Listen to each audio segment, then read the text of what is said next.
guys, Caleb here, back again with more bad fanfiction theater, and I have a guest. Hey, it's Nyx. Yay, we have Nyx back on the show. It has been a while. Certainly has, and I'm happy to be here. So today we are reading a story called A Broken Soul by Evil Chibi Pegasus. This is a Yu-Gi-Oh fanfic, and for those who are not my age, let me inform you about Yu-Gi-Oh. Unless for whatever reason you're caught up on like the latest season, which is probably like season 7 or something, I don't know. Basically, the story is about a kid named Yugi. He finds a special object called the Millennium Puzzle. He figures out how to put it together, makes a wish for friends, and then goes on wacky adventures with a ghost that's inside the puzzle and his friends. And they fight evildoers like a thief trapped in the Millennium Ring, and some other stuff, and lots of things about Egypt. Oh, and card games. Lots of card games. Motorcycles? Yes. Though I don't remember if that happened in the original series or not. There was a lot of shit that happened. It's like a wild ride. Well, you can be banished to the Shadow Realm if you fuck up and piss off certain characters, or just because that character is an asshole, they can banish you to the Shadow Realm. I don't think it's ever really stated what the Shadow Realm is exactly. I think it was made up for the US, the English releases of the show, but I'm not 100% certain on that, because in the manga, when the Pharaoh does things after the end of a game, usually they're called punishment games, and for some characters it's simply like a small illusion that they're tortured with that's supposed to like teach them a lesson or something. Sounds kinky. Other characters, the Pharaoh will put them in a permanent punishment game, which will cause obviously a permanent illusion or like breaking their mind, so to speak. And so that goes for a while until we finally introduce our main villain of this particular arc, which is not Seto Kaiba, but in fact Maximillion Pegasus. I had the biggest crush on Maximillion Pegasus as a child. I loved him. He was the best villain. But he was also very campy, to say the least. He was sort of a gay stereotype without being gay. Like he had that tone of voice and referred to everybody as boy. And I'm looking at pictures of him now. Yeah, he does give off those vibes. So, of course, the thing with Pegasus is he has the Millennium Eye, which gives him the unique ability to basically like see into people's minds, or, for example, view their hand of cards in the card game. He's also the creator of Duel Monsters, or Magic and Wizards, I believe it was called in Japan. So this is the game he made himself based on an ancient Egyptian game that used to be played. So Pegasus is kind of a big deal in the Yu-Gi-Oh universe, even though he's the first villain. As our antagonist, he does a lot of questionable things, such as being a holder of the Millennium items. He can do things with souls as well, such as take them out of a person's body and trap them in a card, and that's how he can hold on to somebody's soul.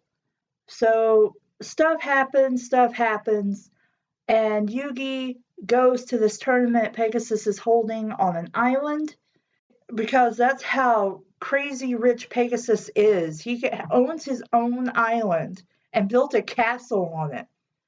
High roller, ain't he? And so, of course, Yugi goes there with his ensemble, best friends forever. And then A character I've been neglecting is Seto Kaiba. Kaiba is our main character's rival, and he will be the rival throughout the entire series. Maybe not like the only rival, but one of the main rivals. Unlike Pegasus, he has the no-nonsense attitude. He looks down on you, he talks down to you, he does not give a flying shit what you want or what you need or what you're there for. You can fuck right off because he's number one and he's better than you. So it goes without to say that I'm kind of a fan of the Pegasus Kaiba pairing because Pegasus will just take the piss out of Kaiba. So guess what kind of fanfic this is? A fun one. Yes, because Kaiba hates Pegasus. Pegasus knows this and will do nothing but rag on Kaiba. I'm not sure this story is going to be quite what I want, though, but we shall discover it. So, without further ado, and now that you have some backstory, we are reading A Broken Soul by Evil Chibi Pegasus on fanfiction.net. Okay, this is my first yaoi fanfic. It's a lemon, and it features Pegasus and Kaiba. Ellipses. I know it isn't any good, but please don't be too harsh with your reviews. It doesn't really have a plot. It's basically just bits. I'm not very good at describing bits. So you wrote a darable, so to speak, I guess. I'm sorry. Yeah, I know it doesn't make sense. I know it's bad. It's a bad fig. Lots of exclamation points. X, period, X. It does seem awfully weird to me that Kaiba can know things even though he is soulless. Not really. Okay, I didn't think to cover this because I wasn't sure what this story covered. Stuff happens. Kaiba loses a duel to Pegasus. Pegasus steals his soul as consequence. And so in the show, at least the English version, Pegasus makes a casual comment to his employees that they should just take Kaiba's body and make it do dishes or something. I don't know if that's actually like what he did, because from what I remember that he just kept Seto Kaiba's body in a room. I think it was chained up. I don't remember, but anyway. But I'm sorry. I didn't want to just give him no personality at all. So you think it's weird, but you did it anyway. Okay. Me at all times. It just sounded good in my head, flails about. This fic shouldn't be read, my little kids. So we shouldn't read this. We shouldn't read it, Nyx. Oh no, we have to turn back. Turn back now. So if you are under 18, don't read it. Are you over 18, Nyx? Yes. I'm not. We should leave. I'm letting you know now. Also, I don't own Yu-Gi-Oh! Or its characters. Okay, on with the fic. Disclaimer! This is a terrible fic. Don't read it! Then why did you post it or leave it up? You could just take it down, you know? The all too familiar bittersweet taste of red wine fell swiftly over the soft pink lips of Duelist Kingdom owner and Duel Monster creator Maximillion Pegasus. It's almost like I didn't have to explain anything at all before we started reading. He lowered his glass slowly and watched the monitors that surrounded the table in his private room.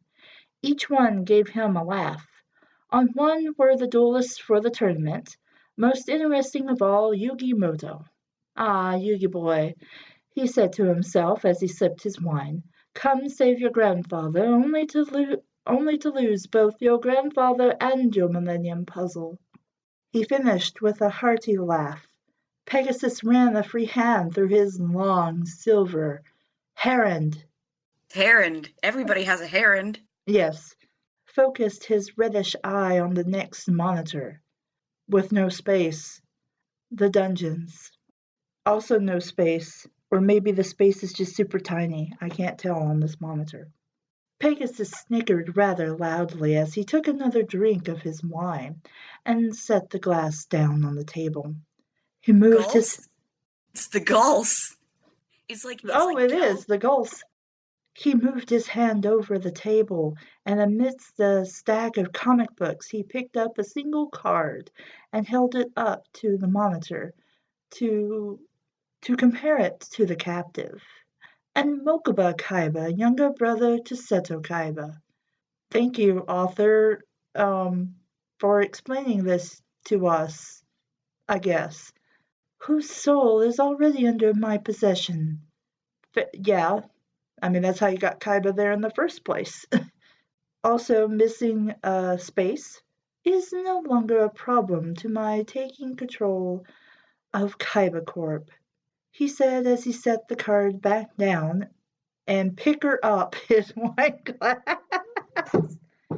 and, finished its contents. Ah, Seto Kaiba, he thought to himself as he leaned back in his chair, relaxing a bit. The only thing that was keeping me from taking over Kaiba Corp is now a soulless slave. He thought as a smirk crossed his face. I wonder how he is holding up. With a question Well, mark let's dot see. Took a soul, so. with a question mark dot dot. He pondered aloud. Because Pegasus does that a lot, I guess. See, here's the thing I want to cover real quick. When you're watching a show, inner monologues sound weird if the character is speaking to you or in their head, but not moving their lips. So as a show, they just have the character say things they would normally be thinking. In a fic, you don't have to do that because we'd be like, oh, he's thinking this. So I'm not sure why he's talking aloud all of this. I mean, maybe Croquette is listening in the background, shining a goldfish or something. I don't know. Pegasus pressed the button to a nearby intercom. Kaiba boy, bring me some more wine. He ordered smoothly before resting his elbows on the table, awaiting his servant. Seto Kaiba soon came forth carrying a decanter of fine red wine. Kaiba, whose hair was usually well groomed, was now messy and looked to be quotes all over the place. You could just say it's unkempt. And he no longer donned his black trench coat. Right, because he had a black one in this season, not the white one from Battle City. I forgot. And normal clothes. No, Pegasus has the young Kaiba in a French maid's outfit. Nice. I hope he took pictures because Kaiba will hate him forever and ever. Oh. So had an almost hypnotized look on his face. Pegasus grinned as Kaiba filled his glass and placed the decanter on the table. How are you feeling today, Kaiba boy? Pegasus said with a smirk as he picked up his glass and took a rather lengthy drink. How am I supposed to feel? With no spacing or anything to dictate that Kaiba is talking. Did I mention the story is just a block of text? You have not, yet it is right in front of us. Yes. Kaiba answered quietly. He didn't answer, he asked. He asked a question. As he stood next to Pegasus's chair, which isn't Pegasus's chair, it's just Pegasus' chair. Pegasus began to laugh as he set his glass back down. Oh, free will, eh? Total obedience. Oh, obedience. Obedience? Obedience. Since you have lost your soul? Question mark. He said as he took another drink of his wine. Kaiba remained expressionless and turned to leave. I say you could go. I'm not through with you. Get over here, said silkily as he set his gulls back down. He sure does like his gulls. Yes. I'm not sure how he's drinking all of that, though. Magic. Kaiba turned and walked back to Pegasus and stood beside him. A lesson in humility. And as he ran a hand up Kaiba's bare thigh and underneath the French maid's skirt, Kaiba gasped and tried to move away, but Pegasus grabbed him by the waist and with both hands and held him in place. Kaiba, Pegasus commanded, and Kaiba obeyed and knelt before Pegasus. "Now get my cock in your mouth," he said, smirking. "Sick, ain't it?" The only feelings Kaiba knew were shame, humiliation, and embarrassment. Are you talking about the Kaiba now or the Kaiba before? Because those three things do not embody Kaiba at all. Take your word for it. Kaiba felt his face go red as he ran up to unfasten the top of Pegasus's pants. He had never serviced a man before. Truth to tell, he didn't have any sexual experience. Fair enough. That sounds like Kaiba, so I wouldn't really be surprised. Does he just not care? Is he too goal focused? Yes. That would make sense. A reasonable thing. I lost my words for a second. That's okay. I can't have ear words for the guy snoring in the background. Oh, he blushed furiously as Pegasus's cock sprang forth to its cloth prison, wet and dripping with precum. Why is it wet? Is the whole thing wet? Is it just the tip? Who knows? A lot of us didn't when we started writing fanfic. We'd never seen a dick before. We just sort of maybe knew how it worked, perhaps. Stroke of enough, stuff comes out. What more do you want? Well, what are you waiting for? Pegasus said, looking down at Kaiba. Kaiba slowly edged himself forward and grabbed the hard member. Still blushing, he licked the head, tasting the tart flavor of the precum. He gave a helpless glance up at Pegasus, who was smirking down at him, took the cock into his mouth. Soft moan. Surprised Kaiba could take his whole length in with such ease. He probably couldn't if this is the first time he's sucked dick. I mean, unless Pegasus has a really tiny dick. Ran his hand through the Kaiba's hair, pulling him in place, occasionally forcing Kaiba all the way down, burying his nose in his pubic hair. People, I never got that. I guess to try and explain how much of them they've actually taken. I don't know. Maybe. Kaiba bobbed his head back and forth against Pegasus's hand, starting to enjoy the feeling of the hardness in his mouth. He picked up the speed as he ran his tongue along the hard shaft, uttered hard as Kaiba's mouth created wickedly delicious sensations. I love that phrasing, actually, wickedly delicious sensations. Yeah, that's not bad. That's pretty good. Along his hardness, I keep on getting lost. Yeah, I know. This is why you don't write in a giant paragraph of text. It's really kind of irritating. Bucking his hips forward against Kaiba's mouth as his control slowly eroded. Move his head faster as he felt himself becoming hard. Cried out as the pleasure increased, carrying higher and higher. Kaiba's expert movements brink and then past it as he moaned loudly. Kaiba's expert movements, never having done this before, by the way. Seed spilling into Kaiba's mouth, white hot jets of it searing in his mouth. Not the right searing either. It's like searing as in seeing into the future. He's using cum to scry. Let's be clear here. That would... Oh, I don't really... Ew. Please no. Put it on a mirror. Ew. I've seen not fanfics, but dodenshi that do that.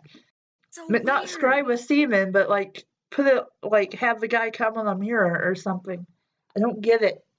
Crystal ball or something. Searing his mouth and tongue, Kaiba moaned as he felt Pegasus come in his mouth, the tart fluid covering his tongue. Thank goodness they spelled that right. I'll take your word for it because I'm lost now. There we go. I found my place. Swallowed it and started to lick him clean. He pulled back and looked up at Pegasus. I mean, was it? Kaiba stuttered. Excellent, Kaiba boy. Kaiba got off his knees and turned to leave. I was through yet? As he beckoned him back. The right beckoned, not spelled right, anyways. I only assumed, Kaiba said, looking at the floor. Pegasus smiled. Lift your skirt for me, he ordered. Views. He slowly lifted the ruffled French-made skirt to reveal his own hard cock, the tip already moist. I'd suppose I should do something about that, Pegasus said, pointing to the boy's length. So leaned a hand over, started to leaned a hand over, started to fondle him as he felt his own manhood swell again. Already? Apparently, no recovery time at all. Logic. Let's go. Eva gasped, but did not resist his caresses. Pegasus leaned back. Sit on my cock, he ordered yet again as Kaiba obediently straddled him and cried out as he felt the pain of Pegasus's cock entering his ass. Wouldn't Pegasus be like, ow, fuck, I should have got lube, get off, fuck. That seems like it would hurt for both of them. Yeah, that's what I'm saying. Okay. I found my place again. Pegasus.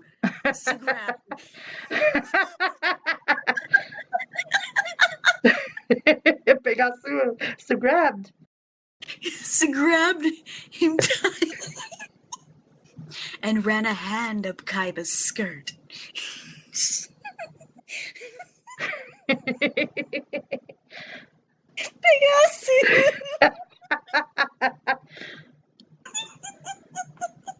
That's going to be Pegasus's cute name from now on. I'm just going to call him Pegasus.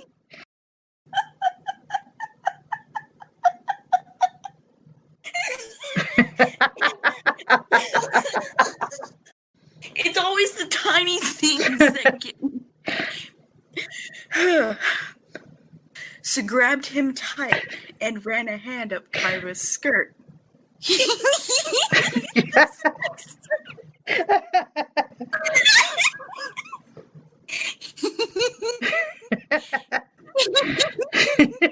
I'm trying to compose myself and I can't.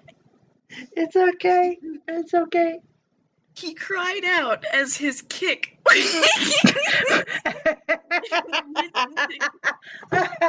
Wow. I didn't realize that was another word for penis. Went into Kaiba's virgin hole.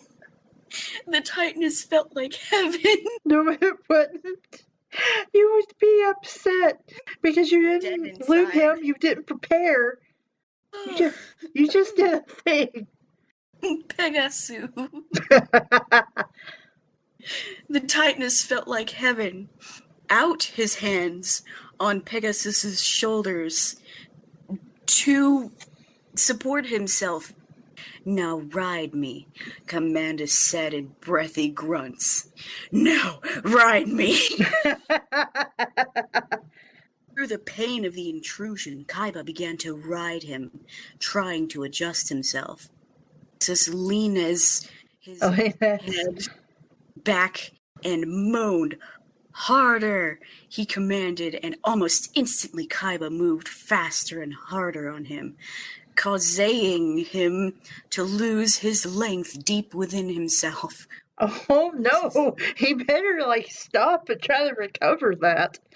Otherwise, Pegasus isn't going to be able to pee or fuck. Pegasus moved his right hand to Kaiba's cock and began to move his hand back and forth at a medium pace. What does that mean? He's like doing it not quite slow and not quite fast. I guess. It's like, it's not as fast as I could go, but I am a little bit in a hurry. You're trying, but you're not. Like, Arr! Yeah. Kaiba began to cry out as he rode Pegasus hard. That's it, Kaiba boy. Don't hold back. Pegasus said as he jacked him off faster. Kaiba moaned as he came in his partner's hand. Yes, Kaiba, Pegasus said as he continued to fondle him. I don't know why I'm giving Pegasus my sexy lady voice. It makes sense for Pegasus. If you have heard Pegasus talk, but just think more stereotypically gay. A flirty gay man. Amazing. Pegasus said as he continued to fondle him. Kaiba grabbed a hold of Pegasus' shoulders and rode him as hard as he could. Pegasus gave a sharp cry of pleasure as he felt himself come inside the boy. It's a little weird that they're referring to him as a boy. Actually, how old is Kaiba? Kaiba at this point, I think, is 16. Pegasus is... Keep in mind that they changed some ages in the English version. I think he's 28. It's a story. Yeah. Kaiba moaned and closed his eyes as he leaned his head back. Pegasus smirked, and as Kaiba finally opened his eyes... What? He pulled himself off of Pegasus and sat on his lap, head into Pegasus' soft silver hair, and snuggled him. Pegasus put an arm around him and held him close, a huge smirk on his face. Oh, that was the end of the story. I got lost again. Yep, that's all. That's all, folks. So what did you think of this story, Nyx? Pegasus. Yes. Anything else? I mean, it wasn't super terrible. Yeah, that's what I was thinking. It wasn't bad. It's just like there's some grammar issues. Clearly, this person, I'm guessing, is female, so doesn't quite know about how masturbation or sex with guys work. And some formatting errors. But these could easily be solved by, experience and then coming back and re-editing this. For the most part, the situation itself is set up pretty nicely. Yeah. If mind break and non-con or dub-con, I can't tell. Because Kaiba's soul isn't actually in his body, I'll say non-con. Though with the way the body is acting, I would say probably would mean Kaiba, at least in the universe of the story, probably wouldn't actually be opposed to having sex with a dude, or maybe even Pegasus if Pegasus wasn't an asshole or really annoying to him. But I would say outright non-con, because there's no way Kaiba would ever actually do this, especially with somebody who's kidnapped his brother. They have a good setup. Yeah. And I'm losing my words again, so it's sure okay. Maybe I think, unless you wanted to change it to where Kaiba actually maybe has a soul and they've been in a relationship for a couple of years or something, I think the way you have Kaiba written would be better for that situation, because granted, I don't think we saw a lot of Kaiba when he had lost his soul in Duelist Kingdom. Usually they treat him in stories as if he's like an autonomous robot. Like, he can do stuff, but there's no thought or feeling or talking or anything like that. So for example, somewhere in here he asks him about his feelings, or how is he feeling today? Most stories would just have Kaiba stand there staring vaguely into nothing. So, like, if Pegasus gave a command to be on his knees, Kaiba in that state would do it, probably, but there wouldn't be, like, any sense of emotion or anything like that. I don't know. I think maybe with a little more work, you could get that sense across that he's supposed to be soulless instead of just that cute little boy having his first time with this cool looking dude. And then this weird shift at the end, though, where it's like a loving thing, which is why I'm like, this is better suited to like maybe something they're doing in an established relationship, like a couple of years down the line, as opposed to right now. But I don't know. I didn't read the story. So basically, what it is the author is trying to Kaiba than a lot of other fic writers would. With the timing that they're using, it doesn't quite work. Yeah, given the history of the characters and the fact that Kaiba is supposed to be soulless at this point. But I mean, the author acknowledged it, but I think they could have worked with it because clearly this isn't a loving relationship. Pegasus is just doing it to please himself, which isn't really that much out of character for him. So anything else, Nyx? I think I have anything else to add. Okay. So in the end, not a bad story, just needs some work, needs some sexual experience, or at least more sexual research about how men's sexual bodies work. It's okay. So I'm Caleb. I'm Nixie. And this has been Bad Fanfiction Theater. Thank you for listening. Bye. Bye.